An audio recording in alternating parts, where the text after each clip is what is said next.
Hey everybody, back with another tutorial, and today we're going to learn how to make a dress with princess seams, so stick around. Go ahead and subscribe, like this video, give it a good thumbs up, subscribe to our channel if you haven't already, hit the notification bell, and go ahead and stop right here, follow us on social media. So let's dive into what you need. This is Petite Stitcherie's Leary dress. It has shorts with it, which we'll do next week, so stay tuned for that. I am using knit fabric, double brush poly spandex, so let's jump into it. So here's what you're going to need for the pattern. You are going to need one of the front bodice lining pieces cut on a fold. You are going to need one of the front center bodice pieces cut on a fold. You are going to need two mirrored images of the side bodice. I'm going to use like a coordinating fabric. The back bodice, you're going to need two mirrored images in both the main and the lining, so it's 4 pieces total. And then your skirt, you're going to need one piece cut on the fold at the top line, and then one piece cut with that part that I just moved off, so it's the dash line, and that's the front of the skirt. And I am doing the knee length, and so this is what it's going to look like when it's all cut. All right, so here's all my pieces.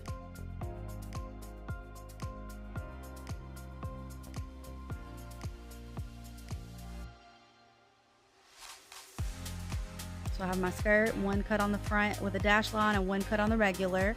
I have my two, one for my lining and one for my main, because I'm using the same fabric. These are my little front side bodice pieces that I'm using in a different type of coordinating fabric. Give it a little textured fun. Then the front, center, and then the lining. So this is what we're going to do to get started. We're going to go ahead and connect that front bodice of the main. So pull out your front center bodice piece and lay that right side up. And then grab your front side bodice pieces, and we are going to line those up with the curve here. And they did put these little notches on these pattern pieces here, which I will remember in just a moment. But yeah, on the pattern pieces, they actually put a little notch here. And if you match that notch up, I'm going to go ahead and notch it just a smidge into my fabric. But you can match the notch up from the front center bodice and the front side bodice, and it will help the ease of that curve, since it is kind of like an opposite. You kind of have to ease that curve there, because one curve is going one way and the other one's going the other, so it's kind of hard to evenly do that. And so this is a way that helps you evenly do the ease around that curved princess seam. So go ahead and give it a good clip there, just for neatness sake. And I am going to be using my serger to serge these seams. Most all of the seams I'm going to be serging. There is a few seams, basting stitches that you need to do, that a sewing machine is going to be best to do.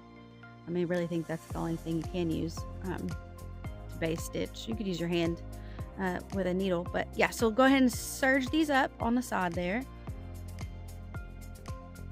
And these pattern pieces have the built-in seam allowance, so you can kind of see it. I think it's about a ½ inch, to be honest. It might be 3/8 of an inch. But yeah, you sew those on both sides, and then I'm going to go ahead and top stitch these down just so they lay nicely.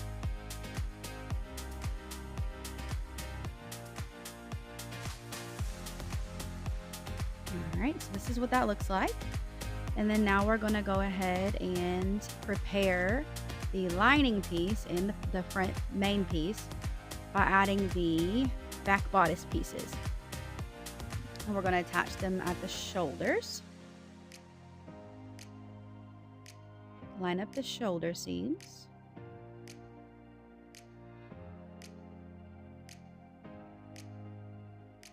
And so you're going to put if you're doing a different fabric for your lining, you'd put your lining back bodice pieces onto your lining front bodice piece here.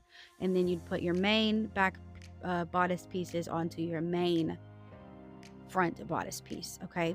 So since I'm not really using differing fabrics, except for the main bodice, I'm just not paying attention to which one I use because it doesn't really matter because they're the same. So once you do that, you'll bring it over here and you'll put your main piece now connected right side up. And then we're just going to lay the lining piece now, which should fit right on top, right side down. So just match those seams up nicely at the shoulder so that it's not really bulky. When we get this sewn up into like a tube, the shoulders will be like a tube. But this is a super cute pattern. I'm really happy with how this turns out.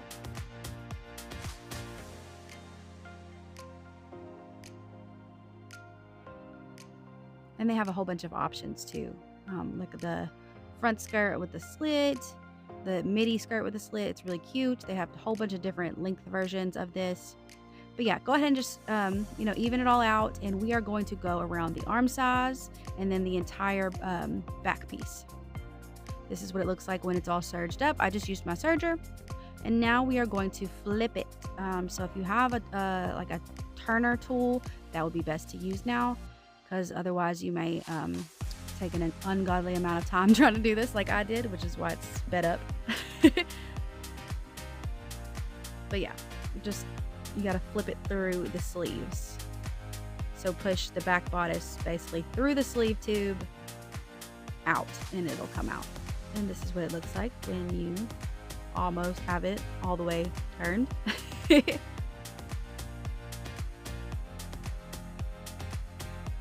Finally. Alright, so then you just kind of go ahead and wiggle it. You can top stitch. I did not top stitch the edging here. You can totally do that. I just found it kind of unnecessary for me. Totally optional though. You can top stitch around the I guess it would be considered edge stitching, or I think that's what it's called. I don't know.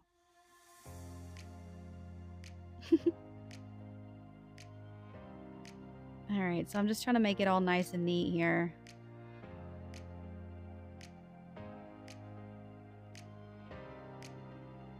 I like it when my seams are nice and neat. So now we are, once I, get it all nice and neat. Now I'm going to show you guys how to kind of do the twisty thing. I kind of just went with it and just like twisted it around like that. It looks really good, so I think it's right. All right, so open up your front bodice piece like this. So the lining is on one side and the front main is on the other side. And then now we are going to flip it again. So you need to flip your straps like this. And then the side seams of that back bodice, we are going to lay down onto right side down like this. And we're going to sew these straight edges now, serge them. Those edges right there, and this is what they look like. And then we're going to grab the back center seam of the back bodice, both of those pieces from the main and that's what it looks like once you get it sewn. And then you can flip it, and now we have the entire bodice complete. And we're just going to make a few basting stitches on that little V to keep it from wiggling, to keep it defined when we go and add the skirt later. It's always best to go ahead and get your seams, your side seams, especially when you do like a lined bodice like this, to lay flat, get them exactly how you want them, so that when you're adding the skirt, you're not having to fiddle with them later. It's just my personal preference. Quick tip, I guess.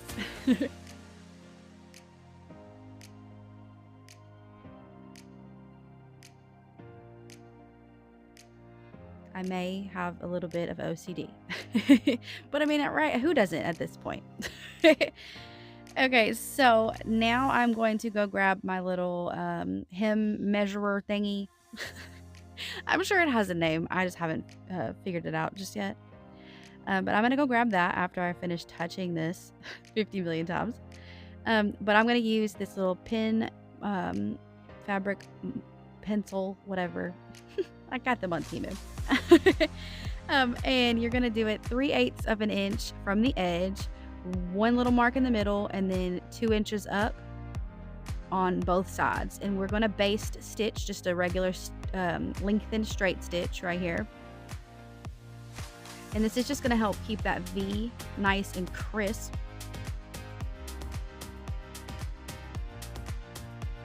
And you don't have to mark it if you don't want to.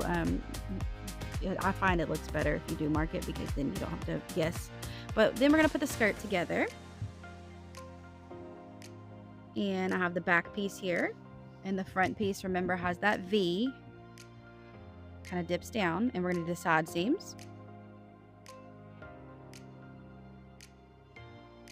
And then we're also, once the side seams are done,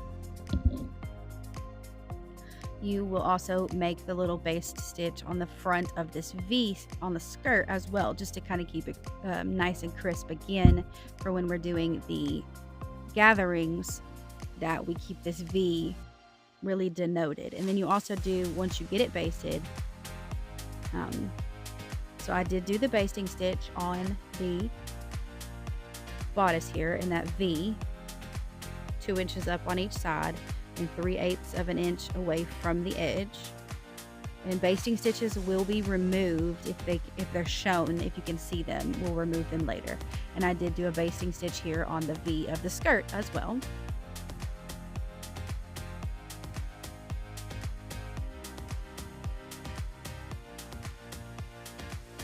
And you do need to make a little slit into the middle of the V. Don't cut into your basting stitch. Just go down close to the basting stitch, but not all the way down. All right, so now we are going, you need to do 2 rows of gathering stitches, basting stitches, and go all the way around. But yeah, so then you pull your thread. This part takes a little bit, but I do find that this part is necessary to getting your gathers to be just how you want them. If you want a different way to gather, I'm sure you can look up multiple ways to gather. Sometimes I use elastic, but I just kind of winged it with this way, and I found it worked really well.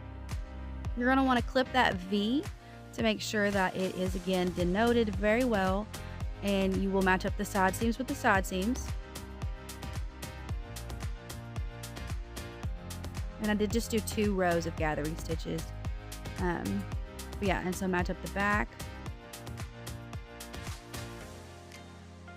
Get all your gathers nice. You can press your gathering if you need to. I did not press because this is a knit fabric, and it will press, but I'm always afraid I might burn it, or because it's polyester. I'm always afraid I might burn it just a smidge, so I just go with it.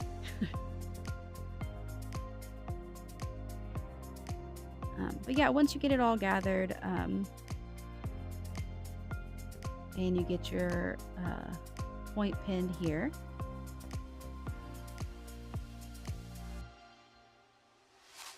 you can go to your sewing machine and do this V. Again, do a basting stitch, basically just like you did, but now with the gathering on it. So like this right here. I'm gonna do about 1 inch on down towards the middle of the V, and then 1 inch up away from the V. Just a basting stitch again, just a lengthened stitch here, just to make that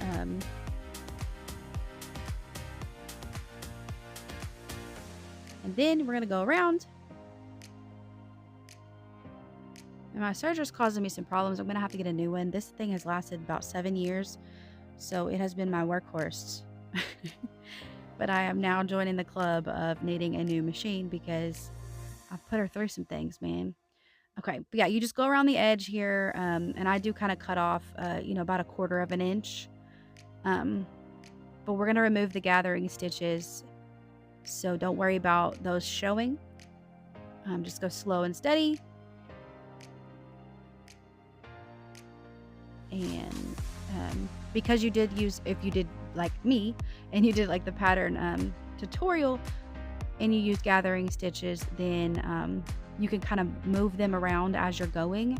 So like if you notice some start to bunch in some areas, you can kind of wiggle them around a little bit as you're going here to fix maybe places that are a little flat in some of the bunch areas, the gathers. You know, make it as best as you can.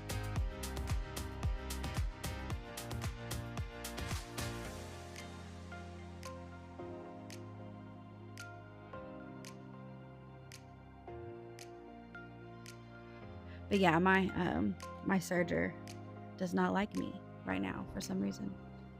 I think it finally kicked the bucket. I have to hand crank it to get it to work right now. To get it to start. Feels like a weed eater. Thankfully, it's not eating my fabric like a weed eater, so that's great.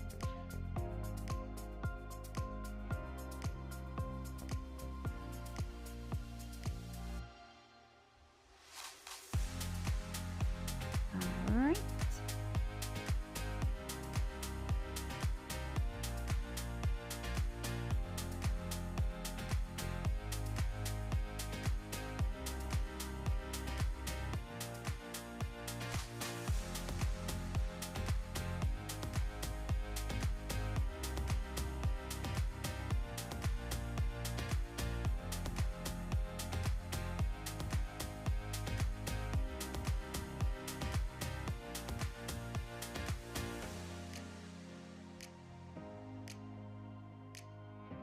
Okay, so now that we got the skirt attached, this is what it looks like.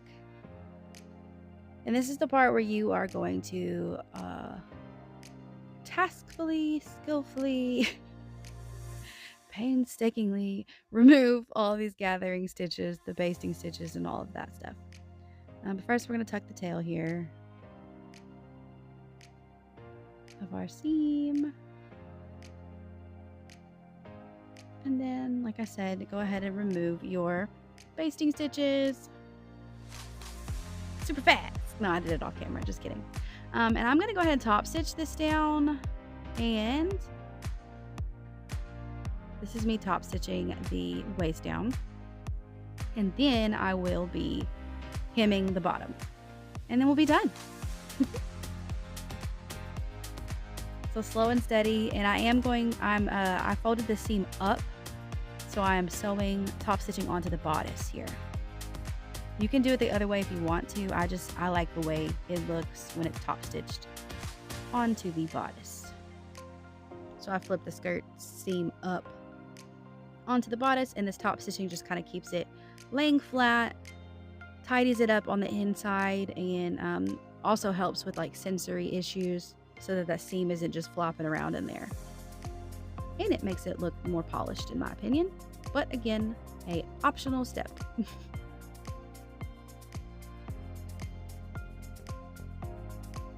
And you can top stitch with a sewing machine as well. You just can't top stitch with a serger. That's the only downfall.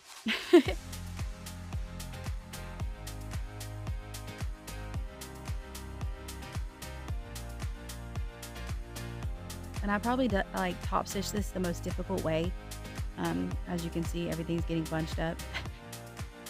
That's the only the difficult thing that I found with this pattern was top stitching it. But like, as long as you're slow and steady and making sure that you're not getting stuff caught underneath the thread, then it's fine. Just takes a little finagling to get it through there.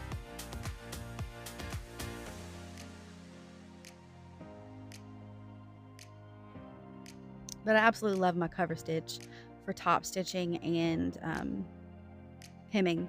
It's my favorite thing that I've bought. I think my serger takes the top spot for that, because that really helped me create a whole bunch more garments that I didn't think I could do with the sewing machine.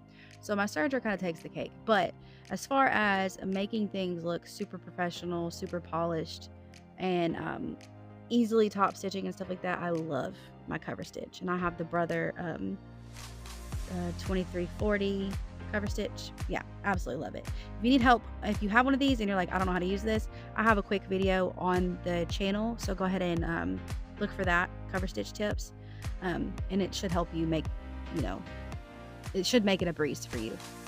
Once I figured it out, I was like flying with this thing. I love it. Yeah, this is what it looks like. I'm so excited to show this to my daughter when she wakes up in the morning.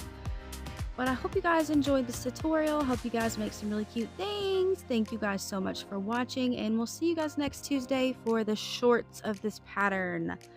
Thank you guys. Bye.